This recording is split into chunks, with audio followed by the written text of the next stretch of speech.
नमस्कार दोस्तों, चंद्रमा के दक्षिणी ध्रुव पर पहुंचने के लिए एक रेस लगी हुई है। दुनिया के तमाम देश जैसे अमेरिका, चीन, रूस, इजराइल और जापान जैसे देश चांद के इस अनोखे हिस्से को जानना, समझना और परखना चाहते हैं। भारत भी इसी रेस का एक हिस्सा है। बता दें कि हाल ही में रूस ने भी चंद्र मिशन लूना 25 को भी दक्षिणी ध्रुव पर लैंड कराने की कोशिश की थी, लेकिन वह क्रैश हो गया।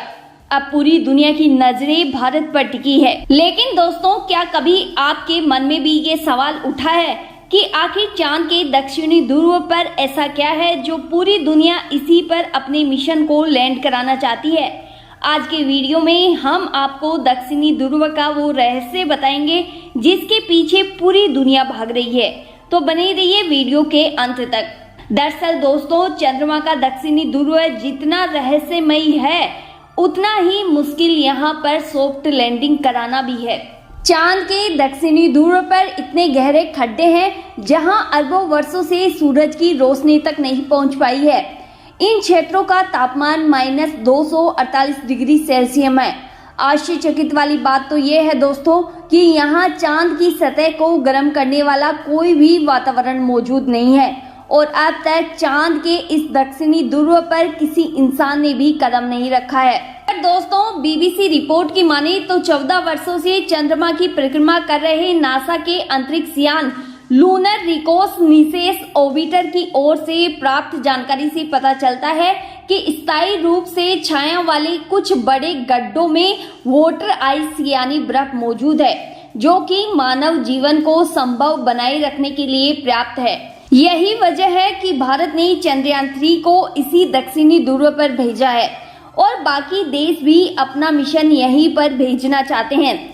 दोस्तों, वैज्ञानिकों का मानना है कि चंद्रमा पर पानी का मिलना कई मायनों में फायदेमंद है।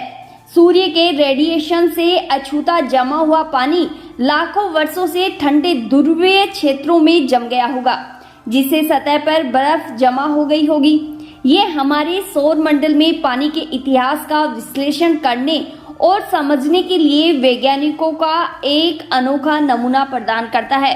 यूके की द ओपन यूनिवर्सिटी के ग्रह वैज्ञानिक सिमोन बाबर, जो कि यूरोपीय अंतरिक्ष एजेंसी के साथ भी काम करते हैं, उनका कहना है कि इससे हम ऐसे प्रश्नों को हल कर सकते हैं कि पानी कहां से आया, कब आया और धरती पर जीवन के विकास में इसका क्या प्रभाव पड़ेगा। प्रोफेसर बाबर के अनुसार पानी के अणुओं को हाइड्रोजन और ऑक्सीजन परमाणुओं में तोड़ा जा सकता है और दोनों का इस्तेमाल रॉकेट दागने के लिए प्रणोदक के रूप में किया जा सकता है।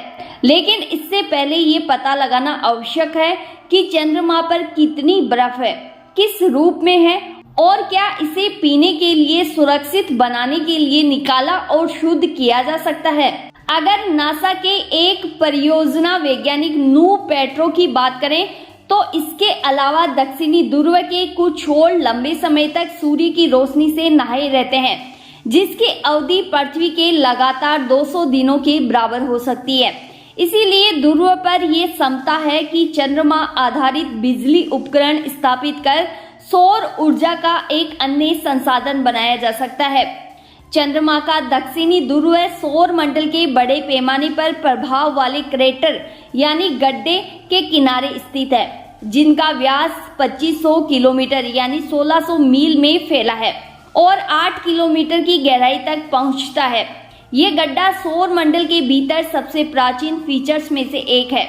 पेट्रो कहते हैं कि दक्षिणी ध्रुव पर उतरकर आप ये समझना शुरू कर सकते हैं कि इस बड़े गड्ढे के साथ क्या हो रहा है। तो दोस्तों, चांद पर पानी और ऊर्जा संसाधन ही वो कारण है जिसके लिए पूरी दुनिया दक्षिणी ध्रुव पर जाना चाहती है। उम्मीद है दोस्तों आपको जानकारी अच्छी लगी होगी, तो वीडियो को लाइक और चैनल को सब्सक्राइब करना ना भूलें। धन्यवाद।